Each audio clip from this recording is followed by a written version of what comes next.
Question number third है साढ़े कोल pick out the acute angle obtuse angle and right angle from the following. सानू जो है कुछ एंगल्स दिते गए हैं ए तो लैके एच पार्ट तक ਤੇ ਸਾਨੂੰ ਇਹ ਦੱਸਣਾ ਹੈ ਵੀ ਇਹਨਾਂ ਐਂਗਲਸ ਦੇ ਵਿੱਚੋਂ ਕਿਹੜਾ ਐਂਗਲ ਜੋ ਹੈ ਐਕਿਊਟ ਐਂਗਲ ਹੈ, ਕਿਹੜਾ ਐਂਗਲ ਜੋ ਹੈ ਆਬਟਿਊਜ਼ ਐਂਗਲ ਹੈ ਤੇ ਕਿਹੜਾ ਐਂਗਲ ਜੋ ਹੈ ਰਾਈਟ ਐਂਗਲ ਹੈ। ਇਹਦੇ ਵਾਸਤੇ ਸਾਨੂੰ ਪਤਾ ਹੋਣਾ ਚਾਹੀਦਾ ਹੈ ਵੀ ਐਕਿਊਟ ਐਂਗਲ ਕਿਹੜੇ ਹੁੰਦੇ ਹੈ ਤੇ ਆਬਟਿਊਜ਼ ਐਂਗਲ ਕਿਹੜੇ ਹੁੰਦੇ ਹੈ। ਐਕਿਊਟ ਐਂਗਲ ਅਸੀਂ ਉਹਨਾਂ ਐਂਗਲਸ ਨੂੰ ਕਹਿੰਦੇ ਹਾਂ ਜੋ 0 ਡਿਗਰੀ ਤੋਂ 90 ਡਿਗਰੀ ਦੇ ਵਿੱਚ ਲਾਈ ਕਰਦੇ हैं, ठीक है।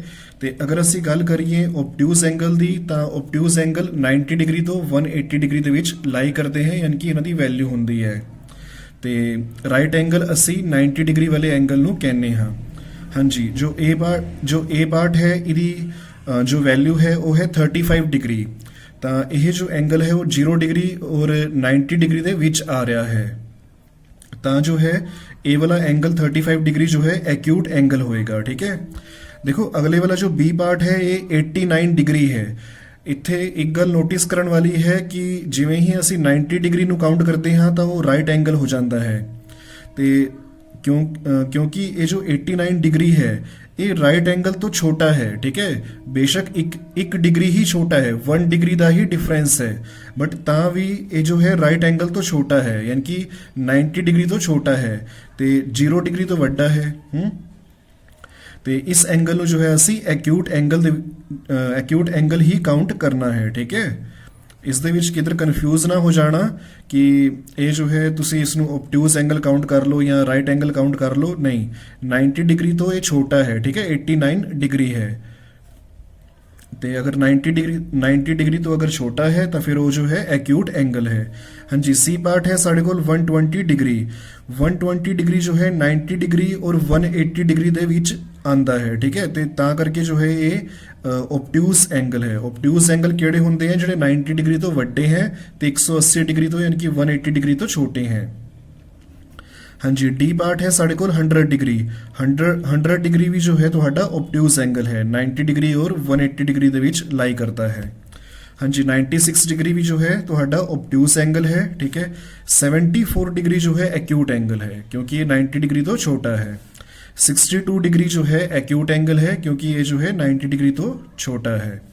हाँ जी, 166 डिग्री ये जो है ऑब्ट्यूज एंगल है क्योंकि ये जो है 90 डिग्री तो वड्डा है ते 90 डिग्री और 180 डिग्री ਦੇ ਵਿੱਚ ਲਾਈ ਕਰਦਾ है, यानी कि आंदा है, ठीक है। ਤਾਂ ਇਸ ਕਰਕੇ जो है ये 166 डिग्री जो है ये जो है ऑब्ट्यूज एंगल है। हाँ जी, अगे जो है साढ़े को फोर्थ क्वेश्चन है, इस दे विच सानू जो है फिल इन द ब्लैंक्स करने हैं। फोर्थ क्वेश्चन का जो फर्स्ट पार्ट है इहदे विच है N angle between 0 degree and 90 degree is called. देखो इन्होंने सानू क्या है कि कोई एंगल जो कि 0 डिग्री और 90 डिग्री 0 डिग्री अते 90 डिग्री दे विच है उस एंगल नूं असीं की कहने हाँ। ਤੁਹਾਨੂੰ मैं पहला भी दस्या है कि जो एंगल्स 0 डिग्री और 90 डिग्री ਦੇ ਵਿੱਚ ਹੁੰਦੇ हैं ਅਸੀਂ ਉਹਨਾਂ ਨੂੰ एक्यूट एंगल कहने हाँ। ਤੇ ਅਸੀਂ ਆਪਣਾ ਇੱਥੇ ਆਨਸਰ ਲਿਖਾਂਗੇ एक्यूट एंगल। हाँ जी, अगला क्वेश्चन है अगला पार्ट है जी क्वेश्चन नंबर 4 ਦਾ 175 degree angle is dash angle. 175 degree केड़ा एंगल है। देखो इदी विच जो वैल्यू है 175 डिग्री ये जो है 90 डिग्री अते 180 डिग्री ਦੇ ਵਿੱਚ ਲਾਈ ਕਰ ਰਹੀ ਹੈ ਤੇ 175 डिग्री जो है 90 डिग्री ਤੋਂ ਵੱਡਾ है। ਅਸੀਂ ਇੱਥੇ ਲਿਖਾਂਗੇ ऑब्ट्यूज एंगल। 175 डिग्री एंगल जो है वो ऑब्ट्यूज एंगल है। हाँ जी, ਹੁਣ ਇਹ ਜੋ ਥਰਡ ਪਾਰਟ ਹੈ ਨਾ ਇਹਦੇ ਵਿੱਚ ਇਹਨਾਂ ਨੇ ਕਿਹਾ ਹੈ the hands of a clock make an angle of dash at 3 AM। ਦੇਖੋ ਹੈਂਡਸ ਕਿਹੜੇ ਹੁੰਦੇ ਹੈ ਜੋ ਆਵਰਸ ਵਾਲੇ ਤੇ ਮਿੰਟਸ ਵਾਲੀ ਜੋ ਨੀਡਲਸ ਹੁੰਦੀਆਂ ਹੈ ਨਾ ਸੂਈਆਂ, ठीक है, घड़ी ਦੇ ਅੰਦਰ ਉਹਨਾਂ ਨੂੰ ਅਸੀਂ ਕਲੋਕ ਦੇ ਹੈਂਡਸ ਕਹਿ ਦਿੰਨੇ ਹਾਂ। ਤੇ ਇਹਨਾਂ ਨੇ ਇਹ ਕਿਹਾ ਵੀ ਅਗਰ 3 ਵੱਜ ਰਹੇ ਹੈ 3 ਦੇ ਨਾਲ ਇਹਨਾਂ ਨੇ ਜੋ ਸਮਾਂ ਹੈ ਉਹ ਇਹ ਦੱਸ ਦਿੱਤਾ ਹੈ ਵੀ ਉਹ ਸਵੇਰ ਦੇ 3 ਹੈ ਕਿਉਂਕਿ AM ਲਿਖਿਆ ਹੋਇਆ ਹੈ, ठीक है। AM ਦਾ ਮੀਨਿੰਗ ਹੁੰਦਾ ਹੈ ਕਿ ਸਵੇਰ ਦਾ ਟਾਈਮ ਹੈ ਤੇ ਸਵੇਰ ਦੇ 3 ਵਜੇ ਅਸੀਂ ਇਹ ਦੱਸਣਾ ਹੈ ਵੀ ਜੋ ਕਲੋਕ ਹੈ ਉਹਨਾਂ ਦੇ ਕਲੋਕ ਦੇ ਜੋ ਹੈਂਡਸ ਹਨ ਕਿ ਜੋ ਆਵਰਸ ਵਾਲੀ ਜੋ ਨੀਡਲ ਹੈ ਸੂਈ ਹੈ, घंटियां वाली जो सुई है, ठीक है, तो जो मिनट्स वाली जो सुई है यानी कि मिनट्स वाली जो नीडल है ਉਸ ਨੂੰ ਅਸੀਂ ਕਲੋਕ ਦੇ ਹੈਂਡਸ ਕਹਿੰਦੇ ਹਾਂ ਤੇ ਉਹਨਾਂ ਦੇ ਵਿੱਚ ਜੋ ਐਂਗਲ ਹੋਏਗਾ ਉਹ ਅਸੀਂ ਦੱਸਣਾ ਹੈ।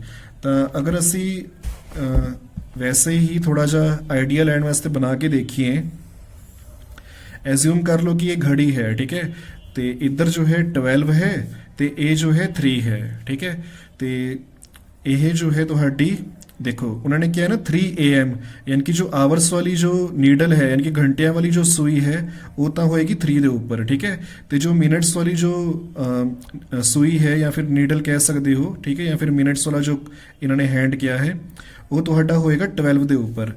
तो ज़रा ध्यान नाल देखो कि ये जो नीचे जो आवर्स वाली जो नीडल है या सुई है घंटिया वाली, इससे बिल्कुल स्ट्रेट खड़ी है मिनट्स वाली सुई या नीडल, ठीक है, तो इन्हां दे विच जो एंगल हुंदा है वो 90 डिग्री का हुंदा है।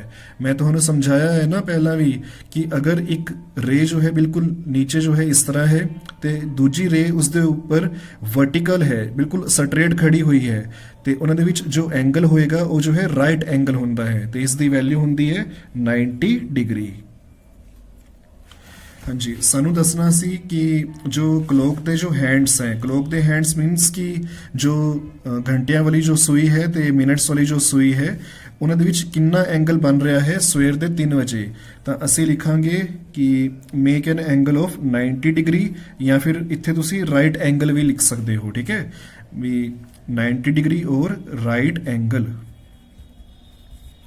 राइट एंगल तुहाडी मर्जी है, तुसी अपना आंसर 90 डिग्री लिखना चाहते हो वो भी करैक्ट है, राइट एंगल लिखना चाहते हो वो भी करैक्ट है। हाँ जी, फोर्थ पार्ट है measurements of an angle between north and south direction is. सानू ये दसना है कि जो डायरेक्शंस होंदियां है ना, तो डायरेक्शंस दे विच 2 डायरेक्शन उन्होंने मैंशन कीतियां है नॉर्थ अते साउथ डायरेक्शन, भी नॉर्थ और साउथ डायरेक्शन दे विच कितना एंगल बन रहा होएगा तो उसका मेजरमेंट की होएगा। मेजरमेंट मीनस कि सानू जो है ये दसना है कि वैल्यू कितनी होएगी। देखो जरा, हाँ जी, देखो डायरेक्शंस साड़ी केड़ी हुंदी है, ए हो गई नॉर्थ, ए हो गई साउथ। मैं जो है वैसे ही आइडिया लैन वास्ते तुहानू बना के दिखा रहा हाँ, तो एक डायरेक्शन इस साइड नू हुंदी है, इधर नू वैस्ट हुंदा है, इधर नू ईस्ट हुंदा है। हाँ जी, सानू वैस्ट और ईस्ट तो कोई मतलब नहीं है, तुसी इसनू भूल जाओ, ठीक है, सिर्फ नॉर्थ और साउथ नू देखो। देखो असी हुणे क्वेश्चन नंबर 2 का जो है एल पार्ट किया सी, जिहदे विच असी 180 डिग्री जो है बना के देखिया सी, ठीक है, तुहानू याद होएगा 180 डिग्री जो है एक सिंगल जो लाइन सेगमेंट हुंदा है या जो लाइन हुंदी है, ठीक है, उसके ऊपर जो एंगल बन रहा हुंदा है उसनू असी 180 डिग्री कहने हाँ। मैं तुहानू मेजर करके दिखाया सी कि इधर 0 डिग्री सी ते इस साइड ते जो है इंटरनल स्केल का जो है 180 डिग्री सी, यानी कि अगर इस साइड तो अगर असी स्टार्ट करांगे 0 डिग्री तो इदा अगर असी हाफ सर्कल या अद्धा गोला जो है कंप्लीट करांगे तो इत्थे तक पहुँचते हैं अगर इंटरनल स्केल दे विच तो 180 डिग्री इत्थे जो है सानू मिलता है।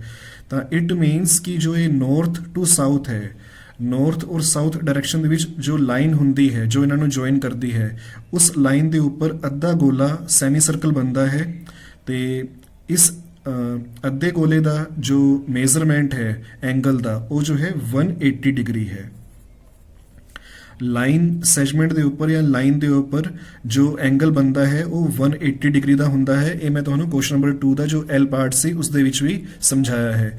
तो तुसीं इत्थे अपना आंसर लिखोगे, हाँ जी, measurement of an angle between north and south direction is. इन्होंने पूछा है कि नॉर्थ और साउथ डायरेक्शन जो लाइन है उस लाइन के ऊपर जो एंगल बन रहा है उसका मेजरमेंट की है, मेजरमेंट यानी कि उसका माप की है, वैल्यू की है, तो असी इत्थे लिखांगे 180 डिग्री। हाँ जी, क्वेश्चन नंबर 4 का जो है 5th अते लास्ट पार्ट है an acute angle is dash than right angle. भी जो एक्यूट एंगल हुंदा है वो राइट एंगल तो की हुंदा है। देखो राइट एंगल हुंदा है 90 डिग्री वाला, ठीक है, एक्यूट एंगल हुंदा है, इत्थे एक्चू लिखा होया है, स्पेलिंग्स दे विच थोड़ी प्रिंटिंग मिस्टेक है, इत्थे एक्यूट आएगा, यू जो है टी तो पहला आएगा, ठीक है। ਤੇ ਜੋ ਰਾਈਟ ਐਂਗਲ ਹੁੰਦਾ ਹੈ ਉਹ 90 ਡਿਗਰੀ ਵਾਲਾ ਹੁੰਦਾ ਹੈ ਤੇ ਐਕਿਊਟ ਐਂਗਲ 0 ਡਿਗਰੀ ਤੋਂ ਵੱਡਾ ਹੁੰਦਾ ਹੈ, 90 ਡਿਗਰੀ ਤੋਂ ਛੋਟਾ ਹੁੰਦਾ ਹੈ। ਅਸੀਂ ਇੱਥੇ ਲਿਖਾਂਗੇ ਵੀ ਜੋ ਐਕਿਊਟ ਐਂਗਲ ਹੈ ਉਹ ਜੋ ਹੈ ਲੈਸ ਦੈਨ ਹੁੰਦਾ ਹੈ ਰਾਈਟ ਐਂਗਲ, ਯਾਨੀ ਕਿ ਛੋਟਾ ਹੁੰਦਾ ਹੈ। ਹਾਂਜੀ, an acute angle is less than right angle. Less than means ਕਿ ਛੋਟਾ ਹੁੰਦਾ ਹੈ ਰਾਈਟ ਐਂਗਲ ਤੋਂ।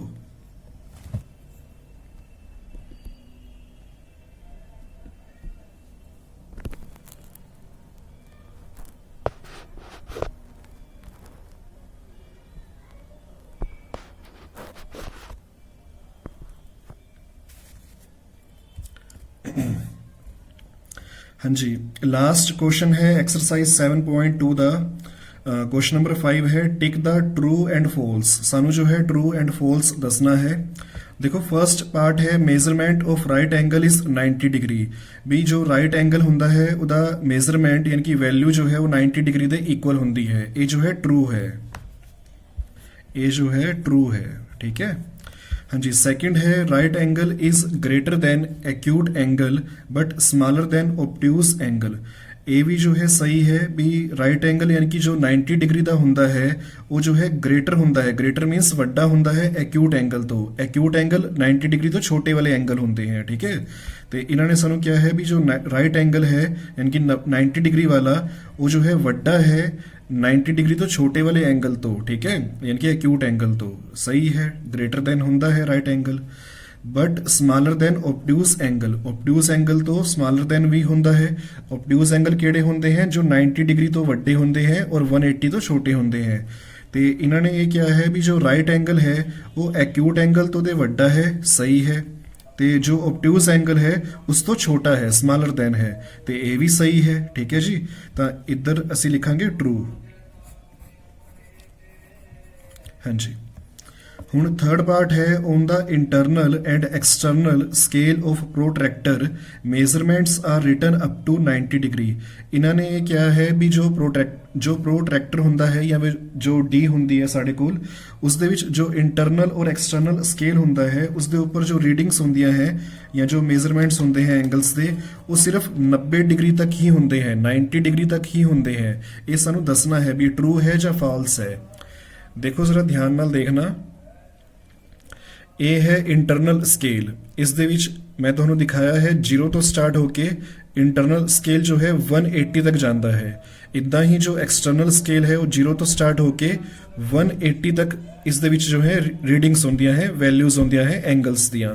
ਤੇ ਇਟ ਮੀਨਸ ਕਿ ਇਹ ਕਹਿ ਰਹੇ ਹੈ ਵੀ ਇੰਟਰਨਲ ਤੇ ਐਕਸਟਰਨਲ ਸਕੇਲ ਦੇ ਉੱਪਰ ਪ੍ਰੋਟਰੈਕਟਰ ਦੇ ਜੋ ਵੈਲਿਊਜ਼ ਹੁੰਦੀਆਂ ਹੈ ਉਹ ਸਿਰਫ 90 डिग्री तक ਹੀ ਲਿਖੀਆਂ ਹੁੰਦੀਆਂ ਹੈ। ਤਾਂ ਇਹ ਤਾਂ ਫਿਰ ਫਾਲਸ ਹੈ, ਠੀਕ ਹੈ। ਅਸੀਂ ਇੱਥੇ ਲਿਖਾਂਗੇ ਵੀ ਇਹ ਜੋ ਹੈ ਫਾਲਸ ਹੈ। हाँ जी, फोर्थ पार्ट है 85 degree is a right angle. 85 degree ਨੂੰ ਇਹ ਜੋ ਹੈ ਰਾਈਟ ਐਂਗਲ ਕਹਿ ਰਹੇ हैं, ਜੋ ਕਿ ਟਰੂ ਨਹੀਂ ਹੈ। ਰਾਈਟ ਐਂਗਲ ਕੀ ਹੁੰਦਾ ਹੈ 90 डिग्री ਨੂੰ ਰਾਈਟ ਐਂਗਲ ਕਿਹਾ ਜਾਂਦਾ ਹੈ, 90 डिग्री ਨੂੰ ਰਾਈਟ ਐਂਗਲ ਕਿਹਾ ਜਾਂਦਾ ਹੈ। ਤਾਂ ਇਟ ਮੀਨਸ ਕਿ 85 degree is a right angle, ਇਹ भी जो है फॉल्स है। हाँ जी, अगला है 115 degree is an obtuse angle. 115 degree जो है वो ऑब्ट्यूज एंगल है। ये ट्रू है क्योंकि जो 90 डिग्री तो ਵੱਡੇ ਹੁੰਦੇ हैं और 180 तो छोटे ਹੁੰਦੇ हैं ਉਹਨਾਂ ਨੂੰ ਅਸੀਂ ऑब्ट्यूज एंगल कहने ਹਾਂ। ਤਾਂ ਇਹ ਜੋ ਹੈ ट्रू है क्योंकि ये 90 डिग्री तो ਵੱਡਾ है 115 डिग्री ਤੇ 180 डिग्री तो जो है छोटा है, ठीक है। ਤੇ ਇਸ ਕਰਕੇ ਇਹ ਜੋ ਹੈ ट्रू है। 115 degree is an obtuse angle. हाँ जी, सिक्स्थ पार्ट है 90 degree is an acute angle. भी जो 90 डिग्री है वो जो है एक्यूट एंगल है। ये तो सानू हुन जो है क्लियर हो चुका है कि जो 90 डिग्री है वो जो है राइट एंगल है। इत्थे कह रहे हैं कि 90 डिग्री जो है वो एक्यूट एंगल है। इट मीन्स ये जो है फॉल्स है।